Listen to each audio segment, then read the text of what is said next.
নবীর পথ চিরশান্তির পথ, অশান্ত বিশ্বে তুমি রহমত, এসো তাই মেধা মননে জেনে নি। আসসালামু আলাইকুম ওয়া রাহমাতুল্লাহি ওয়া বারাকাতুহু। আলহামদুলিল্লাহি রাব্বিল আলামিন ওয়াসসালাতু ওয়াসসালামু আলা নাবিয়্যিনা মুহাম্মদ ওয়া আলা আলিহি ওয়া সাহবিহি আজমাইন, আম্মা বা'দ। সুপ্রিয় দর্শক শ্রোতা, শুরুতে জানাচ্ছি আপনাদের শুভেচ্ছা, জানাচ্ছি বিশেষ আমন্ত্রণ রিয়াদুস সালেহিনের দরসে হাদিস প্রোগ্রামে। আমরা ধারাবাহিক রিয়াদুস সালেহিন ইমাম নববী রাহিমাহুল্লাহর প্রসিদ্ধ একটি হাদিস গ্রন্থ থেকে এই জুমাবারের প্রোগ্রামে আপনাদের মাঝে, আপনাদের সামনে প্রিয় নবী মুহাম্মদ সাল্লাল্লাহু আলাইহি ওয়াসাল্লামের অত্যন্ত গুরুত্বপূর্ণ হাদিসের দর্স নিয়ে উপস্থিত হই।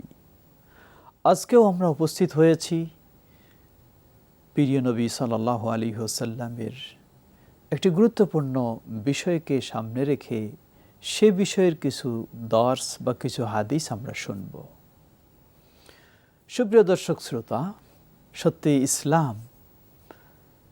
ইসলাম অর্থ হলো, সহজ ভাষায় আমরা বলি, শান্তি। মূলত ইসলাম শব্দের অর্থ হলো আত্মসমর্পণ করা, আর আত্মসমর্পণ ছাড়া কখনো শান্তি প্রতিষ্ঠিত হয় না। কাউকে না কাউকে কারো কাছে আত্মসমর্পণ করতে হবে, তাহলেই শান্তি হতে পারে। দুজনেই যদি সংঘর্ষ পর্যায়ে হয়, একজন আরেকজনের সাথে লড়াই চলতে থাকে, তাহলে সেটি কোনো দিনেই শান্তি হবে না, অশান্তিই বিরাজ করবে। কিন্তু একজন আরেকজনের কাছে যখন আত্মসমর্পণ করে, তখন এই লড়াই বন্ধ হয়ে যায়, তখন এই শান্তির পরিবেশ তৈরি হয়। তো ইসলাম এটাও হচ্ছে গোটা বিশ্বের যিনি স্রষ্টা, গোটা বিশ্বের যিনি মালিক, তার কাছে যখন মানুষ আত্মসমর্পণ করবে, তখন এই গোটা বিশ্বে শান্তি প্রতিষ্ঠিত হবে। এটি হচ্ছে মূলত ইসলামের মূল বিষয়। সুপ্রিয় দর্শক শ্রোতা, সত্যি ইসলামের নীতিগুলি, সেটি ব্যক্তিগত জীবনের নীতি বলুন, সামাজিক জীবনের নীতি বলুন, অর্থনৈতিক জীবনের নীতি বলুন, রাষ্ট্র জীবনের নীতি বলুন, সকল দিক থেকে ইসলামের নীতি মানেই হলো শান্তির নীতি। আজকে আমরা একটি গুরুত্বপূর্ণ বিষয় প্রিয় নবী সাল্লাল্লাহু আলাইহি ওয়াসাল্লামের হাদিসের আলোকে আপনাদের সামনে দর্স উপস্থাপন করব। সেটি হচ্ছে ইমাম নববী রাহিমাহুল্লাহ পরিচ্ছেদ নিয়ে এসেছেন বাবু দাম্মি যিল ওয়াজহাইন। সমাজ, মানুষেরা কতই না সুন্দরভাবে চলে, কিন্তু এই সুন্দরভাবে চলতে চলতে কিছু মানুষের ব্যতিক্রমধর্মী কর্মকাণ্ডের কারণে সমাজের সুন্দর পরিবেশটা খুব দ্রুত নষ্ট হয়ে যায়। একে অপরের প্রতি বিদ্বেষী হয়ে যায়, একে অপরের প্রতি ক্ষুব্ধ হয়ে যায়, শুরু হয়ে যায় পরস্পরে ঝগড়া বিবাদ, তর্ক ফাসাদ। কি কারণে? যখন কিছু মানুষ দ্বিমুখী আচরণ প্রকাশ করে থাকে। দ্বিমুখী আচরণ বলতে, একজনের কাছে যাবে একরকম কথা বলবে, আবার সেই কথাটা নিয়ে আরেকজনের কাছে গিয়ে আরেক রকম বলবে। এভাবেই দ্বিমুখী আচরণের কারণে সুন্দর পরিবেশ অসুন্দর হয়ে যায়, শান্তিপূর্ণ পরিবেশ অশান্তিপূর্ণ হয়ে যায়। এই আচরণটাকে দ্বিমুখী আচরণ বলা হয়। ইসলামে এটাকে নিন্দা জানানো হয়েছে। তাই এই দ্বিমুখী আচরণের নিন্দা প্রসঙ্গেই আজকে আমরা প্রিয় নবী মুহাম্মদ সাল্লাল্লাহু আলাইহি ওয়াসাল্লামের একটি হাদিস শুনব। সেই হাদিসের এই দর্স আমরা নিয়ে আমাদের আচরণ, আমাদের সমাজকে সুন্দর করার চেষ্টা করব। আল্লাহ আমাদের সবাইকে সে তৌফিক দান করুন।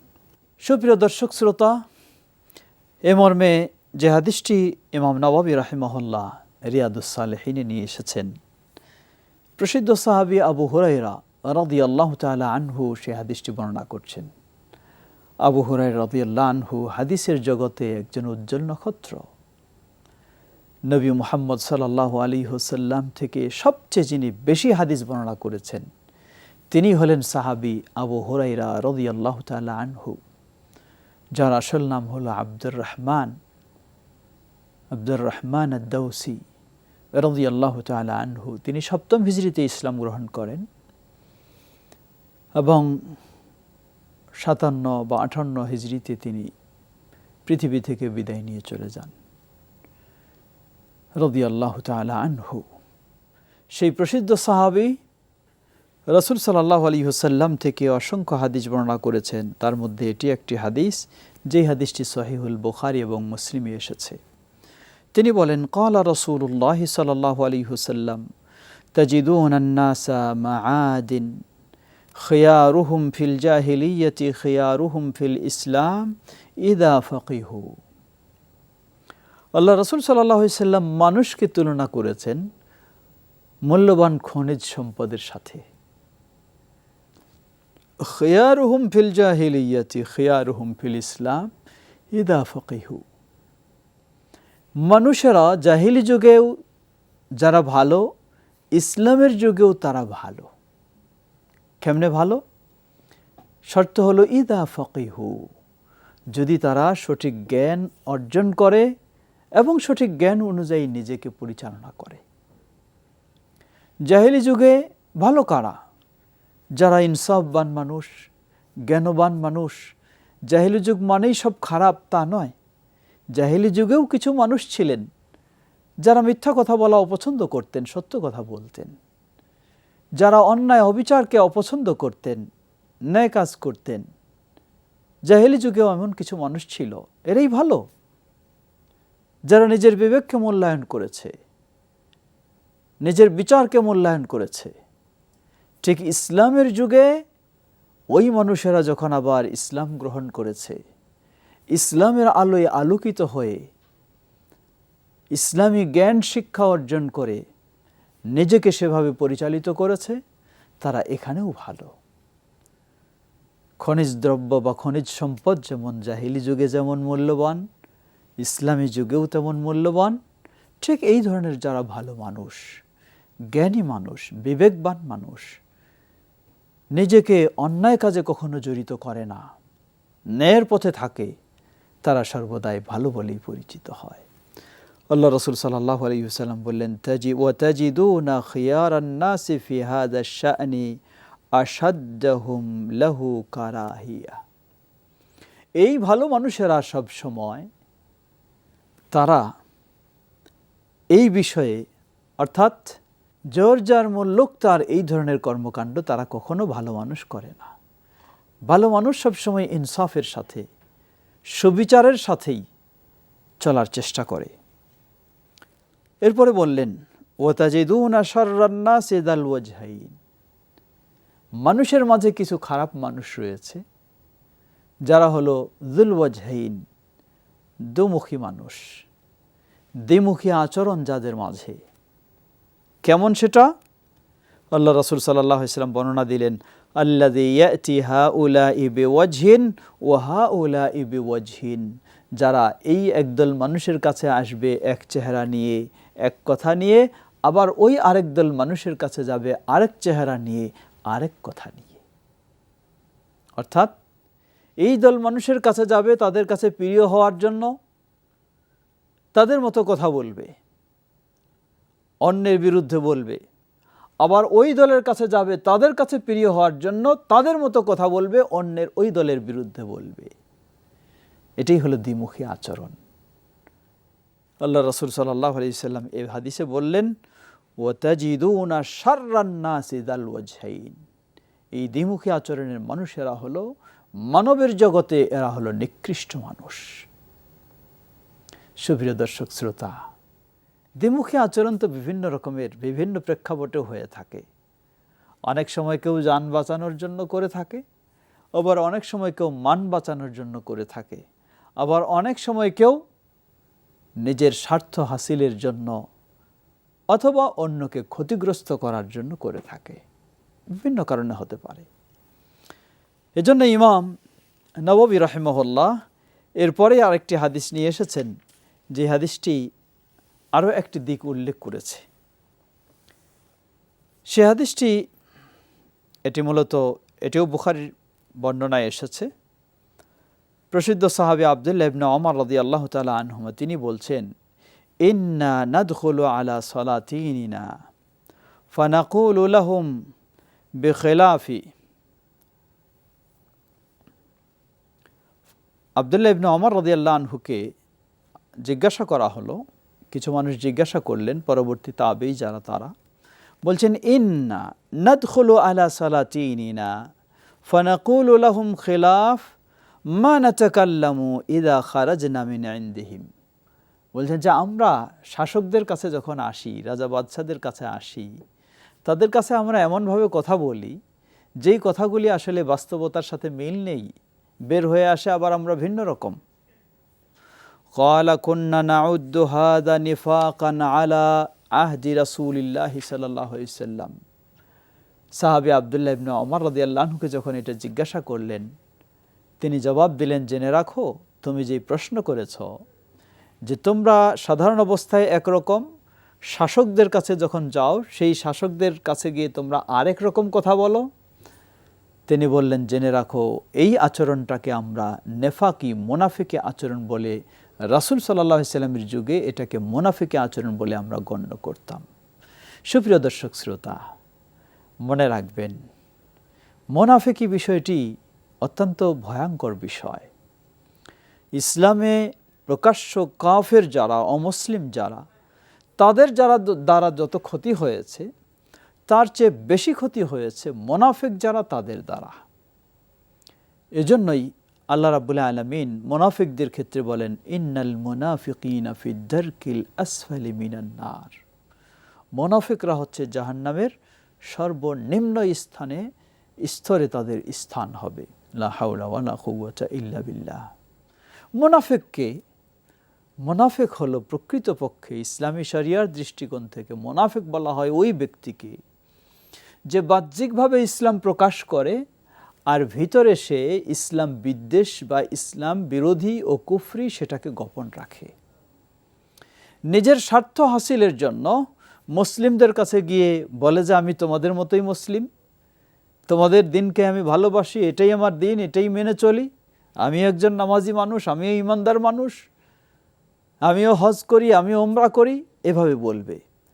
আবার যারা ইসলাম বিদ্বেষী অমুসলিম তাদের কাছে গিয়ে বলবে, দেখো আমি তো তাদের কাছে গেছি শুধু আমার স্বার্থ হাসিলের জন্য, আসলে তো তাদের সাথে আমার কোনো সম্পর্ক নেই, তাদের দিন তো আমি ভালোবাসি না, তাদের ইসলাম তো আমি মানি না, আমি তো তোমাদের সাথেই রয়েছি।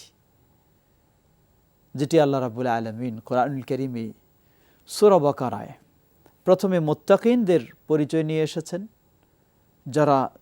যাদের জন্য আল্লাহ জান্নাত প্রস্তুত করে রেখেছেন। তাদের কিছু বৈশিষ্ট্য উল্লেখ করার পর যারা প্রকাশ্য কাফের তাদের কথা উল্লেখ করেছেন। এরপরে মুনাফিকদের পরিচয় উল্লেখ করেছেন। মুনাফিকদের স্বভাবটা হলো এই ধরনের। আল্লাহ রাব্বুল আলামিন তাদের বিষয়টি বলছেন, ওয়াইদা লাকুল্লাযীনা আমানু ক্বালু আমান্না ওয়াইদা খালাউ ইলা শায়াতিনহিম, যখন তারা ঈমানদারদের সাথে সাক্ষাৎ করে বলে যে আমরা ঈমানদার। ওয়াইদা খালাউ ইলা শায়াতিনহিম, যখন তাদের শয়তান অর্থাৎ বেঈমান অমুসলিমদের সাথে জড়িত হয় তারা বলে আমরা তো তোমাদের সাথেই রয়েছি, আমরা শুধু তাদের সাথে মুমিনদের কাছে গিয়েছিলাম, দেখা করেছি, সাক্ষাৎ করেছি, উঠা বসা করেছি তাদেরকে কিছু ঠাট্টা বিদ্রুপ করার জন্য। এমন ব্যক্তিকে আল্লাহ তিরস্কার করেছেন, আল্লাহর প্রিয় রাসূল নবী মুহাম্মদ সাল্লাল্লাহু আলাইহি ওয়াসাল্লাম তিরস্কার করেছেন। এটি অত্যন্ত ভয়ঙ্কর কাজ। আল্লাহ রাসূল সাল্লাল্লাহু আলাইহি ওয়াসাল্লাম একদিন দুটি পুরানা কবরের পাশ দিয়ে যাচ্ছিলেন। কবরের পাশ দিয়ে যেতেই তাকে জানানো হলো, ওহীর মাধ্যমে তিনি জানলেন যে এই দুই কবরে দুই ব্যক্তিকেই শাস্তি দেওয়া হচ্ছে। রাসূল সাল্লাল্লাহু আলাইহি ওয়াসাল্লাম সাহাবীদেরকে জানালেন, দেখো আমি যেই দুই কবরের পাশ দিয়ে গেলাম সেই দুই কবরে যারা রয়েছে তাদেরকে শাস্তি দেওয়া হচ্ছে, তবে ইন্নাহুমা ইউআযাবান ওয়া মা ইউআযাবানি ফি কাবীরিন, খুব বিশাল বড় অন্যায়ে বড় ধরনের কাজ করেছে তারা, এ কারণে শাস্তি হচ্ছে এমনটা নয়। এর মানে তাহলে সেই কাজটা কি বড় গুনাহের কাজ নয়? কাজটা গুনাহের, কিন্তু মানুষের দৃষ্টিতে এটা খুব বড় অন্যায় মনে হবে না, মনে হবে তুচ্ছ কাজ। কি সেটা? আম্মা আহাদুহুমা ফাকানা ইয়ামশি বিন-নামিমা, দুজনের একজনের স্বভাব ছিল এর কাছে একটা শুনবে, শুনে ওর কাছে আরেক রকম করে লাগাবে, ওর কাছে আরেকটা শুনবে, শুনে এর কাছে আবার আরেকভাবে লাগাবে। এটাই ছিল তার কাজ। সে মনে করতো যে এটা তো আমার সকাল বিকালের আচরণ, তেমন অন্যায় কিসের, এই মনে করে একজনের কাজ আরেকজনের কথা আরেকজনের কাছে এভাবে সে জড়িয়ে দিত। আল্লাহ রাসূল সাল্লাল্লাহু আলাইহি ওয়াসাল্লাম বলছেন এই কারণে তার কবরে আযাব দেওয়া হচ্ছে। ওয়া আম্মাল আখার ফাকানা লা ইস্তাতিরু মিন বাউলিহি, দ্বিতীয় ব্যক্তি সে পেশাব মলমূত্র ত্যাগের সময় সেইভাবে পরিচ্ছন্ন হতো না, যার কারণে তার এই কবরে শাস্তি দেওয়া হচ্ছে। সুপ্রিয় দর্শক শ্রোতা, আল্লাহ রাসূল সাল্লাল্লাহু আলাইহি ওয়াসাল্লাম বললেন যে এই কবরে আযাব দেওয়া হচ্ছে, তার স্বভাবটা ছিল এর কাছে একটা শুনে ওর কাছে আরেকটা লাগায়। আমাদের সমাজে, অফিস আদালতে সর্বদাই দেখবেন, সর্বক্ষেত্রে দেখবেন এই ধরনের স্বভাবের কিছু মানুষ আছে। এই কাজটা না করলে সে আত্মতৃপ্তি পায় না, তাই তার নিজের কাজ বাদ দিয়েও আপনার টেবিলে ছুটে এসে আপনাকে কিছু কথা শোনায়, আবার আপনার টেবিল থেকে উঠে গিয়ে আরেকজনের কাছে গিয়ে তাকে উল্টা করে কিছু শোনায়। এটি অত্যন্ত ভয়ঙ্কর খারাপ কাজ। কারণ ইসলাম সামাজিক শান্তি শৃঙ্খলার বিষয়টি এত গুরুত্ব দিয়েছে, যার কারণে এই কাজটিকে ইসলাম হারাম বলে ঘোষণা দিয়েছে। এই কাজটিকে ইসলাম হারাম এবং জাহান্নামে যাওয়ার কাজ, এটি এক প্রকার মুনাফিকের কাজ। ইসলাম সেভাবেই এই কাজটিকে তিরস্কার করেছে, এবং যেই ব্যক্তি এই স্বভাবের হবে তাকেও ইসলামে তিরস্কার করা হয়েছে। একদিকে জাহান্নামের শাস্তির কথা বলা হয়েছে, অন্য আরেক হাদিসে এসেছে সাহাবী হুযায়ফা ইবনুল ইয়ামান রাদিয়াল্লাহু আনহু বলেন, ক্বালা রাসূলুল্লাহ সাল্লাল্লাহু আলাইহি ওয়াসাল্লাম লা ইয়াদখুলুল জান্নাতা নাম্মামুন, মুত্তাফাকুন আলাইহি। সহিহুল বুখারী মুসলিমের হাদিস। যেই ব্যক্তি নাম্মাম, একজনের কথা নিয়ে আরেকজনের কাছে জড়িয়ে দেয়, উভয়ের মাঝে বিশৃঙ্খলা সৃষ্টির চিন্তায়, আল্লাহ রাসূল সাল্লাল্লাহু আলাইহি ওয়াসাল্লাম বলেন লা ইয়াদখুলুল জান্নাতা নাম্মাম, এই ধরনের ব্যক্তি, এই দ্বিমুখী আচরণের ব্যক্তি জান্নাতে প্রবেশ করতে পারবে না। আল্লাহু আকবার, আল্লাহু আকবার। অনেকজন মানুষ এমন রয়েছে, দেখবেন খুব সুন্দর বেশভূষণ তার, হয়তো 5 ওয়াক্ত সালাতও আদায় করে, সবই করে, কিন্তু আবার সে এগুলি কাজে খুব পটু। লা হাওলা ওয়ালা কুওয়াতা ইল্লা বিল্লাহ। এটি ভয়ঙ্কর বিষয়। ইসলাম বলে ভালো মানুষ হলো এই মানুষটা, যে মানুষ দুজনের মধ্যে সমন্বয় করার চেষ্টা করে। হতে পারে সে দুইজন স্বামী স্ত্রী, মানুষ ভুল বোঝাবুঝি হয়ে যেতে পারে, কিন্তু আপনি দুজনের মাঝে একটু ধৈর্যের পরিচয় দিয়ে দুজনকেই কিছু বলে বুঝিয়ে দুজন স্বামী স্ত্রীর মাঝে সমন্বয় করার চেষ্টা করলেন, অথবা দুই বন্ধুর মাঝে সমন্বয় করার চেষ্টা করলেন, অথবা দুই কলিগের মাঝে সমন্বয় করার চেষ্টা করলেন। কঠিন পরিস্থিতি, পরিবেশটা খুব সুন্দর হয়ে গেল। ইসলাম বলে যে আপনি হলেন ভালো মানুষ, আপনি হলেন সুন্দর মানুষ। সুপ্রিয় দর্শক শ্রোতা, আসলেই আমাদেরকে মনে রাখতে হবে, অনেক সময় ইবলিসের কাজেই হলো সে খারাপ জিনিসটাকে মানুষের কাছে ভালো বলে তুলে ধরবে, আকর্ষণীয় করে তুলে ধরবে। এটা হলো ইবলিসের কাজ। আর ইবলিসের আরেকটি বড় কাজ হলো দুজনের সম্পর্ক ছিন্ন করা। একটা সুন্দর সংস্থা তৈরি হয়েছে, সুন্দর প্রতিষ্ঠান গড়ে উঠেছে, সুন্দর সংগঠন তৈরি হয়েছে, দুজনের মাঝে ভিন্ন চিন্তা দিয়ে এটাকে তৃণমূলেই নষ্ট করে দেওয়া হবে, এটাকে নষ্ট করে দেওয়া হবে, এমন কাজ করাটা হলো ইবলিসের কাজ। আর এই কাজটাই হয়ে থাকে যিনি দ্বিমুখী আচরণের মানুষ, তার মাধ্যমে ইবলিস এই কাজটা করে থাকে। ইসলাম এটাকে নিন্দা জানিয়েছে। অপর পক্ষে যেই মানুষটা এই ফাটলকে সমন্বয় করবে, একত্র করবে, উভয়ের মাঝে সম্পর্ককে আরো সুন্দর করবে, ইসলাম সেটাকে উৎসাহ দিয়েছে, ইসলাম সেটাকে উদ্বুদ্ধ করেছে, ইসলাম তার পুরস্কারের ঘোষণা দিয়েছে। আসুন আমরা ইসলামের এই সুন্দর জীবনের প্রতি, ইসলামের এই সুন্দর নীতির প্রতি আমরা ফিরে আসি। প্রিয় নবী মুহাম্মদ সাল্লাল্লাহু আলাইহি ওয়াসাল্লামের এই হাদিসের মাধ্যমে, কোরআন এবং হাদিসের মাধ্যমে আমরা আলোকিত জীবন গড়ার চেষ্টা করি। তাহলে দুনিয়াতেও আমরা শান্তিতে এবং আখিরাতেও আমরা শান্তিতে জীবনযাপন করতে পারবো। আল্লাহ আমাদের সে পথে অগ্রসর হওয়ার তৌফিক দান। আমাদের মাঝে পরস্পর দূরত্ব সৃষ্টি না করে আমরা যেন দূরত্ব কমানোর ব্যবস্থা নিতে পারি। পরস্পর বিভেদ সৃষ্টি না করে পরস্পর যেন আমরা সমন্বয় করতে পারি, সেই ভূমিকা যেন আমরা রাখতে পারি। তাহলে আমরা ভালো মানুষ হতে পারবো, সমাজও ভালো হবে, পরিবারও ভালো হবে, সবটি সুন্দর হয়ে যাবে। আল্লাহ আমাদের সবাইকে সে পথেই অগ্রসর হওয়ার তৌফিক দান করুন। সুপ্রিয় দর্শক শ্রোতা, সবাইকে আবারও আমন্ত্রণ জানাচ্ছি এনটিভির এই ধারাবাহিক দারসুল হাদিসের প্রোগ্রামে। এই প্রোগ্রামগুলি উপভোগ করার জন্য, শিক্ষা নেওয়ার জন্য রিয়াদুস সালেহিনের এই দারসে হাদিসের প্রোগ্রামে আমন্ত্রণ জানিয়ে আজকে শেষ করতে চাই। ও আখির দাওয়ানা আলহামদুলিল্লাহ রাব্বিল আলামিন। সুবহানাকা আল্লাহুম্মা ওয়া বিহামদিকা আশহাদু আল্লা ইলাহা ইল্লা আনতা আস্তাগফিরুকা ওয়া আতুবু ইলাইক। ওয়াসসালামু আলাইকুম ওয়া রাহমাতুল্লাহি ওয়া বারাকাতুহু।